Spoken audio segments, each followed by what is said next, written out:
Well, Bill was obviously not expecting this. An upward transfer of wealth from the working class who end up competing with immigrants to the elites who end up employing them, and now they can employ cheap immigrants instead of having to pay working class Americans a living wage. Thanks, guys. Before we get started on this video, guys, I want you to know right quick that there's going to be a couple of small updates at the end of the video. It's basically in relation to what I was talking about last week about how the content's going to go from here, seeing as that March is the official transition into what I wanted to do this year.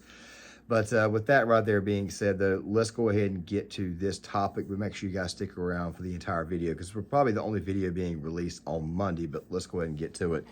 So our favorite California liberal is back, that person being Bill Maher. And, of course, he had a guest on whose name that I'm not even going to try to pronounce. But here it is. I'm showing you guys her Twitter profile here in the B-roll footage. A writer for Newsweek.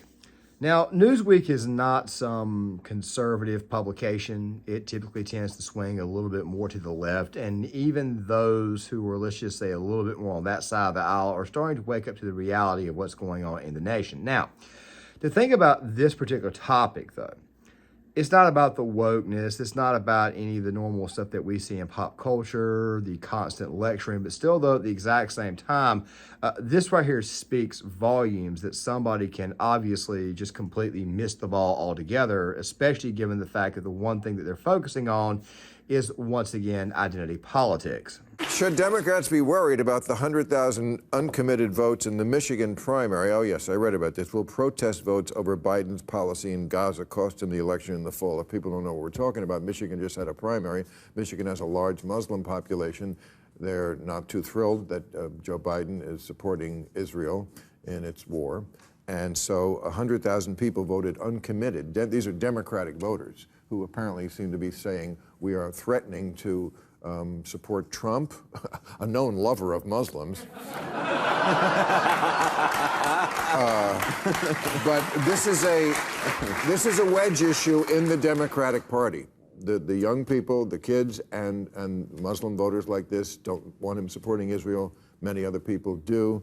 What are your thoughts? As I played roughly about 45 seconds there, there's a lot more here. There's a lot more things that were discussed, but let's go back in time really quick. Now, before I actually do that, I want you to know right now that these two videos right here will be in the description box. One of them was the video where I was talking about this push in Michigan from Congresswoman Rashida Tlaib. I have no idea why I even call her a congresswoman. I mean, she ain't my congresswoman, and she's about as anti-American as you can get.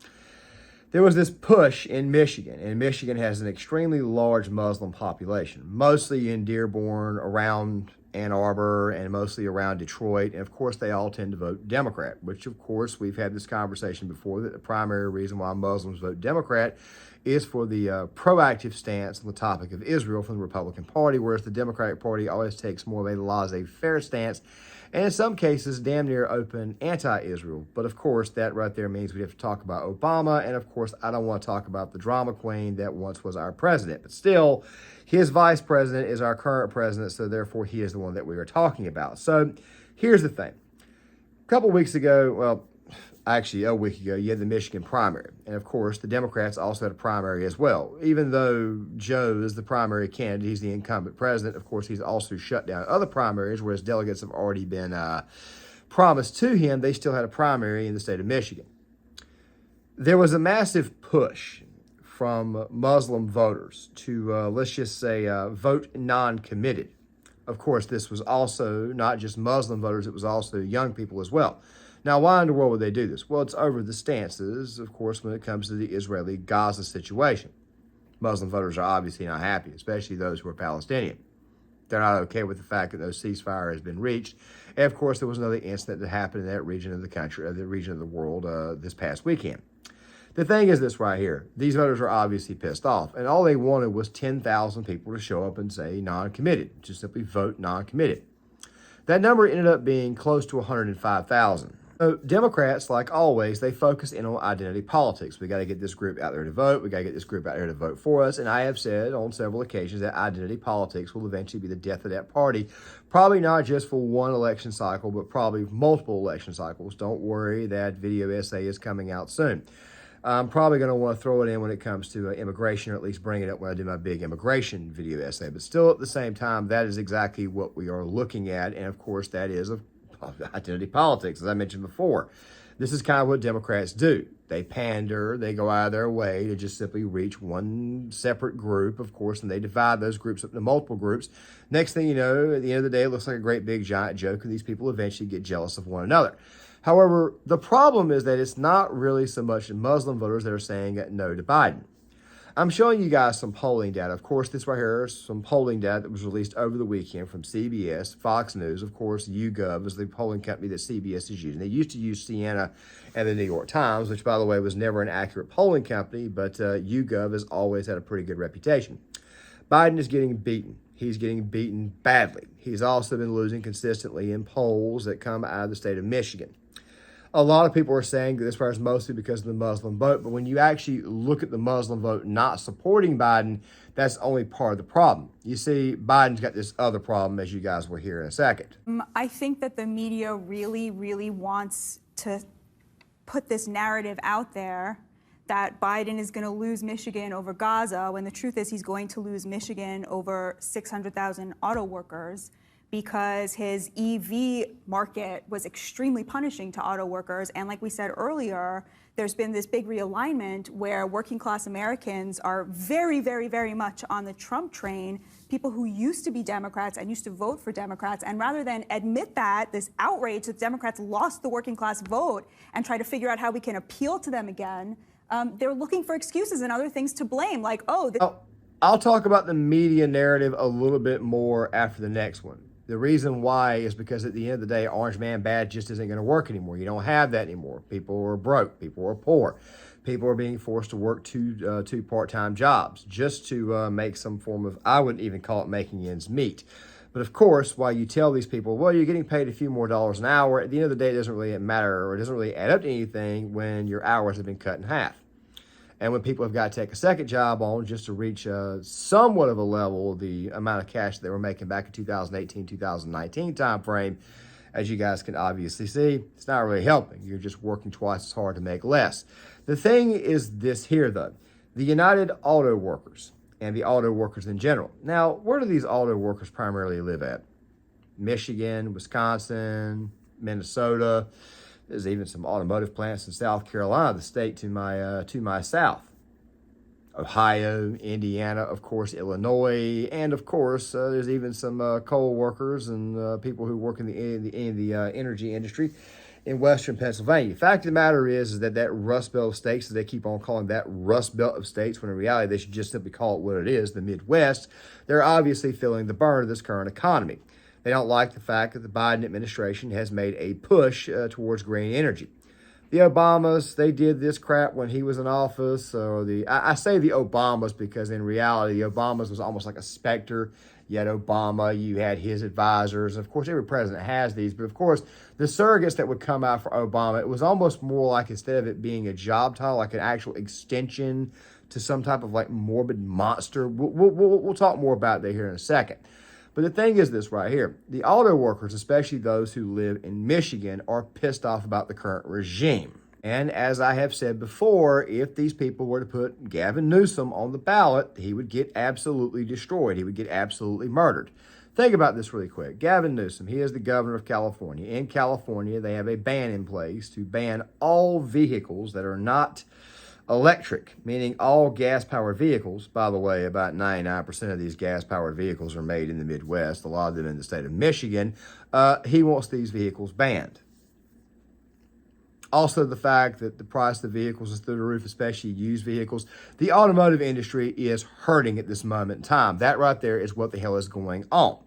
But of course, we got to talk about the media, and we got to talk about how it is it's Orange Man Bad constantly, and that the former president is a radical extremist, and he's an insurrectionist and crap like that there. But of course, we're not thinking about those people who are the most important to our life. Now, I want to say this really quick. I oftentimes love to say the phrase that you get what you vote for. And it's true. You do, in fact, get what it is that you vote for. But you see, the thing about the Midwestern union workers is that they typically tend to be tied to a union, meaning that they are obviously of the union. They're union workers. Automotive workers union, you got Boilermakers, all those unions. So typically the union heads tend to tell these people to vote Democrat. Now, they don't always walk in the booth and vote Democrat, but if somebody in charge or the person who's the head of the union is telling them to vote Democrat, chances are they more than likely will vote Democrat. However, there's been a bit of an eruption when it comes to the unions themselves, which we may cover in another video. But still, at the same time, how in the world would the media portray these people should they vote for Donald Trump? War in Gaza, or they'll call them deplorables, or they'll call them racists, because they don't want to admit that Trump has picked up a lot of the policies that used to be Democratic policies in the 90s, like controlling the border, for example. The idea that an open border and mass migration is extremely punishing to the working class. It drives down their wages. It's class warfare against the working class. It is an upward transfer of wealth from the working class who end up competing with immigrants to the elites who end up employing them, and now they can employ cheap immigrants instead of having to pay working class Americans a living wage. Thanks, guys. Now, let me say something really quick, okay, about those auto workers one more time. Those auto workers are essential because they make our cars. We have to use these vehicles to get to work. Not everybody can do what it is that I'm doing right now. I'm sitting in front of a camera, which of course is my phone, and I've got my computer behind me. And of course, I do most of my work obviously from a desk. Not everybody can do this. Most people still have to physically get up and go to work. Not only have to physically get up and go to work, they got to pay the price of gas for driving around. And of course, the price of gas is through the roof. The inflation, of course, is through the roof. We are not better off today than what we were back in 2018. But leave it to a bunch of bourgeoisie liberals to tell us the exact opposite. Better off now than it was 4 years ago? You really can say that with a straight face, that we're doing better now than in 2018? Like economically, in terms of this immigration crisis? Like, you think we're doing better now than 4 years ago? Really? Well, there was a pandemic in the middle of it, which we greatly overreacted to. And recovered from. And recovered from. Well, who did that? I'm saying, do you think the country is better off now than it was 4 years ago? I think there were these two crises. I think there was... Surprising. Do you? Two major economic crises in this century. One was the meltdown in 2008. Obama came in, no drama Obama. People like Mitt Romney said, let the auto industry die. Didn't.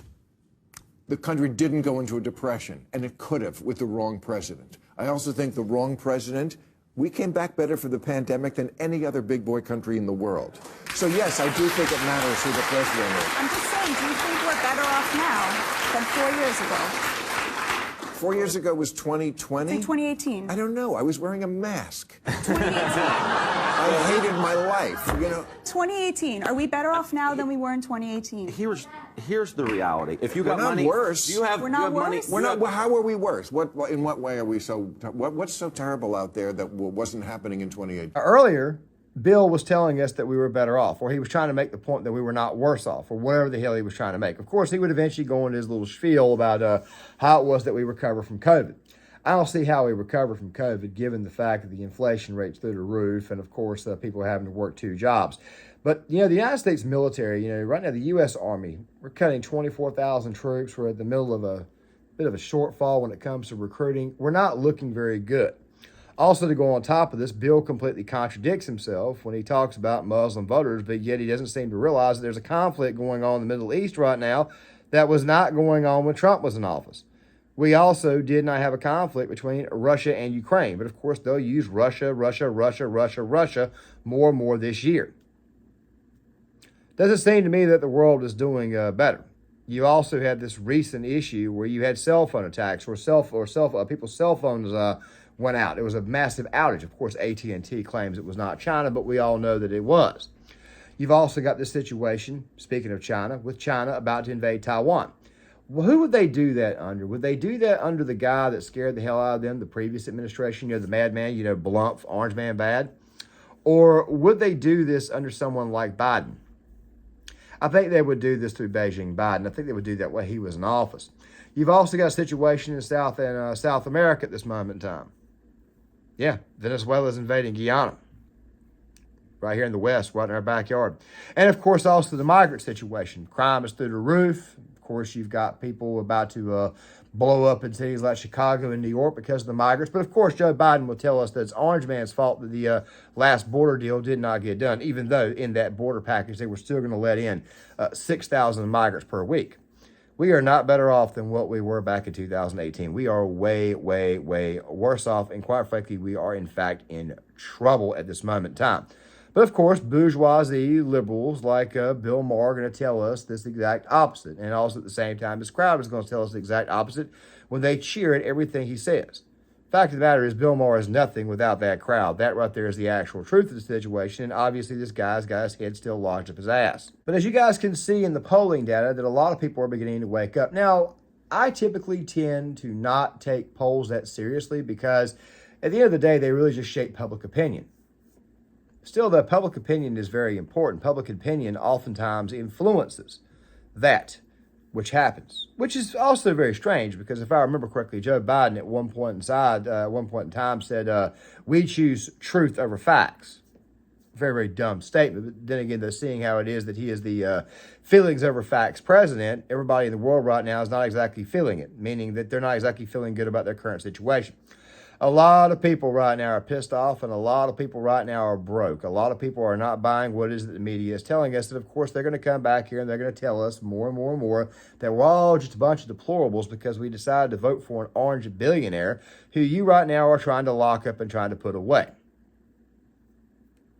You guys see where I'm going with this? People aren't exactly buying the actual media narrative, and they're not exactly buying what it is that Bill Maher is saying or trying to shovel out there, except his crowd of flunkies that goes to his show, which, by the way, they are ordered to applause, or there's an applause thing up there telling them to clap.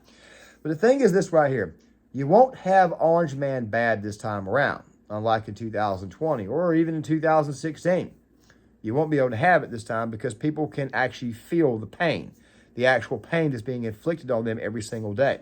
You've got working class families right now that are looking at the situation overseas and they're saying, do I want my child to go fight for this current country? Do I want my child to go fight for this nation? Do I want my child to serve in the military while this vegetable is in office? This very, very weak vegetable, by the way, that has allowed the entire world to burn since he's been in office. Fact of the matter is that people are waking up and they're not exactly believing the propaganda anymore. And that right there, my friends, is a good thing. But let me go ahead and end this video on a couple of quick updates. This is going to be the only video that comes out tomorrow. What I needed to do is I need to kind of step back a little bit. Don't worry, I'm still going to be posting roughly 8 to 10 videos per week, especially posting on Saturdays and Sundays. Of course, the video essays are going to be incorporated in as well. I'm going to be creating a backup channel to the Gear Issue 33 channel and also the other channel that I was talking about. I'm going to try to leave the links to both of those in the description box for you guys in the comment section. I'll be explaining that more so on Gear Issue 33, my updates video, which is going to be coming out tomorrow. What happened was I made a video and then I had to kind of cut part of it.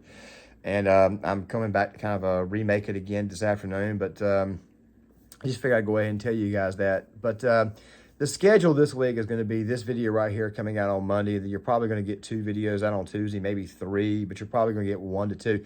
The video scheduling is going to be a little bit different, and for the time being, I'm going to be telling you guys exactly what's coming out ahead of time. The reason why is because obviously you guys know I typically tend to record these videos the night before I release them.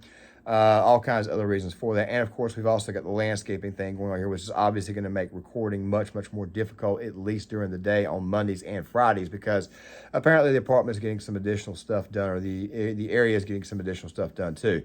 With that right there being said, guys, please tell me what you think in the comment section. Please hit the like button, subscribe, share the video, sound off in the comment section, and I'll see you guys later.